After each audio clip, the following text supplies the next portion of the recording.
네. 먼저 이 김대중 주필의 주장부터 전해드리겠습니다. 김대중 칼럼 제목은 윤 대통령 달라져야 한다 2입니다. 2.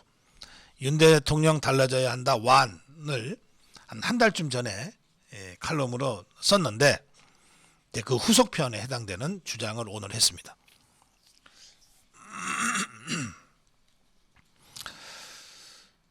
앞부분에 오해를 피하기 위해서 김대중 주필도 오해를 피하기 위해서 몇 가지 좀 서설을 썼어요. 김대중 노무현 문재인 이 좌파 정권 때에는 좌파 언론과 이른바 좌파 시민단체들 집권 3개월이 아니라 집권 기간 내내 비판을 삼가고 김대중 노무현 문재인을 떠받들었다. 그런데 우리 보수 언론은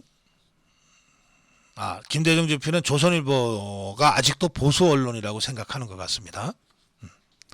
그래서 이제 이 보수 언론은 3개월도 지켜보지 않고 비판에 나서고 있는데 이게 보수 언론의 단점이라면 단점이고 아무리 보수 정권, 보수 대통령이라도 문제가 있으면 비판에 나서는 그 점이 보수 언론의 또 장점이라면 장점이다.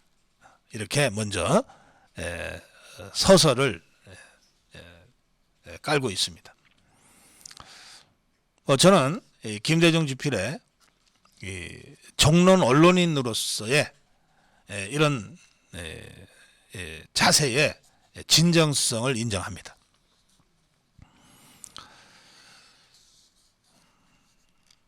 그래 놓고 이제 윤석열 대통령에 대한 아주 신랄한 비판과 대안 제시가 이어지는데요. 자, 우선 비판부터 보겠습니다.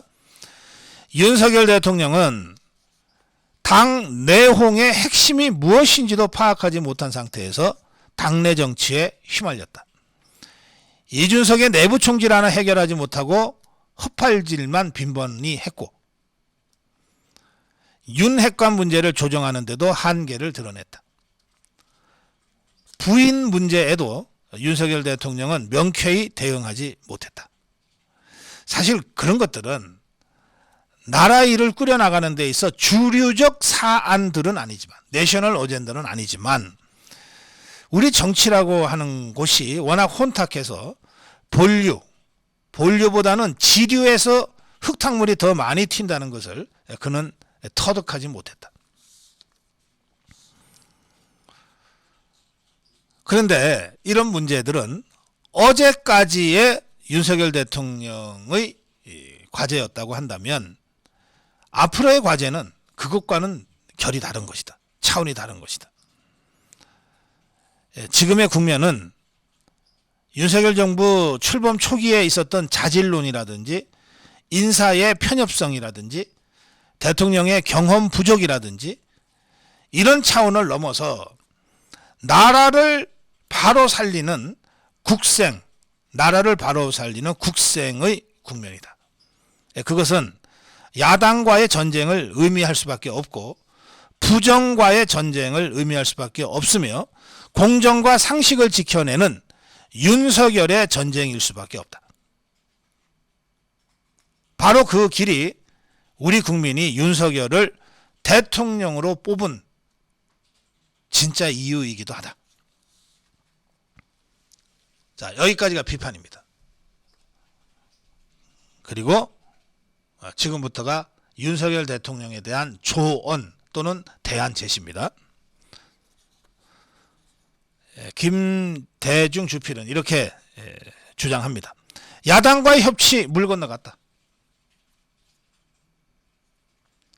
이재명을 소환함으로써 이재명을 법정에 불러냄으로써 이재명과의 협치, 민주당과의 협치는 더 이상 기대할 수 없게 됐다. 윤석열 대통령은 협치 대신에 대장동을 선택했다. 따라서 이재명을 법정에 세우지 않으면 윤석열 대통령은 더 이상 설 자리가 없게 된다. 윤석열 대통령은 요즘 민생에 매달리다시피 하고 있는데 지금 우리가 당면하고 있는 민생 경제의 어려움은 세계 경제적인 문제고 세기적인 문제고 우크라이나 전쟁 같은 이념적인 문제다. 우리나라가 열심히 노력한다고 해서 달라질 문제도 아니고 대통령이 매일 현장을 찾는다고 해서 풀어질 문제도 아니다. 이제는 이렇게 몸으로 때우는 민생으로 승부할 때가 아니다.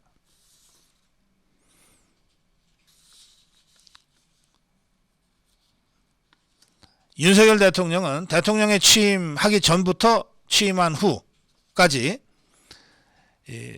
자신의 보수적 이미지를 중화시키려는 듯 한 행보를 여러 차례 했는데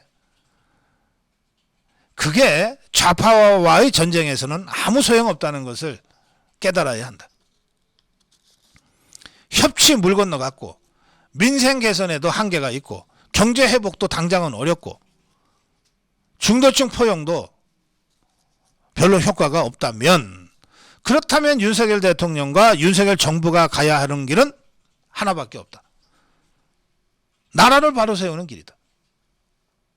그 길에서 윤석열의 길을 찾아야 한다.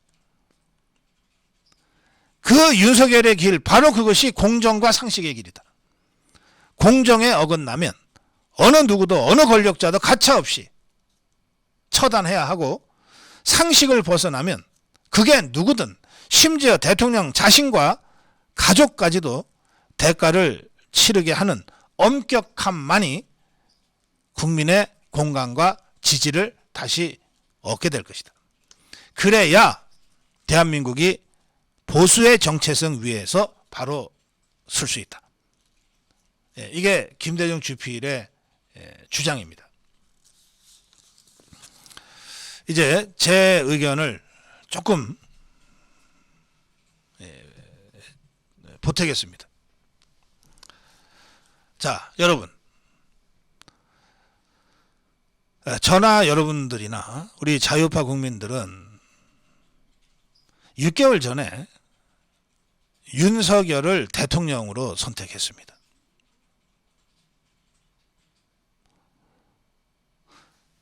우리가 윤석열을 대통령으로 선택한 이유는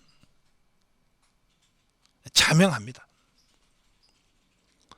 문재인, 이재명을 심판하고 좌파를 척결하고 무너진 대한민국을 바로 세우겠다는 윤석열 후보의 약속을 믿었기 때문입니다.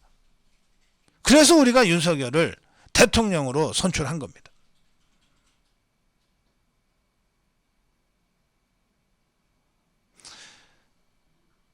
그렇다면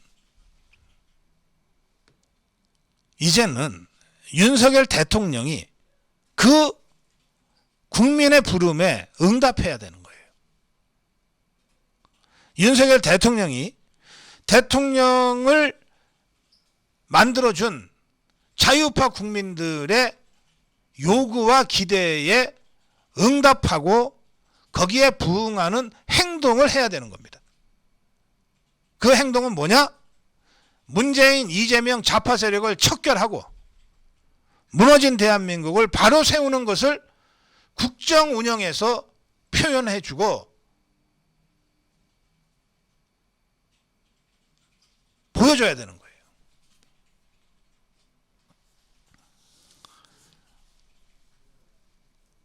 거예요. 제가 길게 말씀드리지 않겠습니다. 김건희 여사가 권양숙이를 만나러 내려가고 또 김정숙이를 서울에서 만나고 그거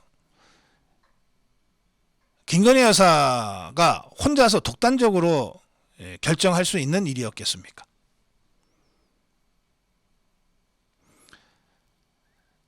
그때 우리 자유파 국민들이 굉장한 혼란과 동요를 겪었습니다.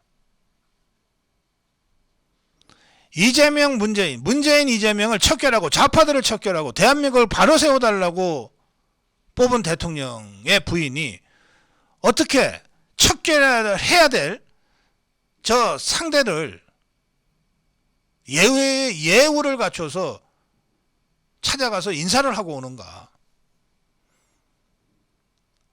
그 혼란과 동료로부터 윤석열 대통령에 대한 우려와 의구심이 생겼고, 그것이 민심 위반과 지지율 하락으로 이어졌다고 저는 생각합니다. 이제는 윤석열 대통령이 결단해야 돼요. 문재인을 계속 전직 대통령으로 예우하면서 갈 건지, 이재명이를 계속 제1야당 대표로 상대해 주면서 갈 건지, 아니면 대한민국을 무너뜨린 이자들의 범죄 행위들을 낱낱이 밝혀서 법정에 세우고 감옥에 보낼 건지. 소소한 실수들은 우리가 이해하고 넘어갈 수 있어요. 그러나 자유파 국민들의 윤석열에 대한 선택의 핵심, 좌파 척결하고 대한민국을 바로 세워달라 하는 이 가장 핵심적이고 유일한 이유, 이 문제에 관해서 이제는 선택으로, 이제는 행동으로 결단해야 된다. 모든 문제는 거기에서부터 풀려져 나가는 것이다.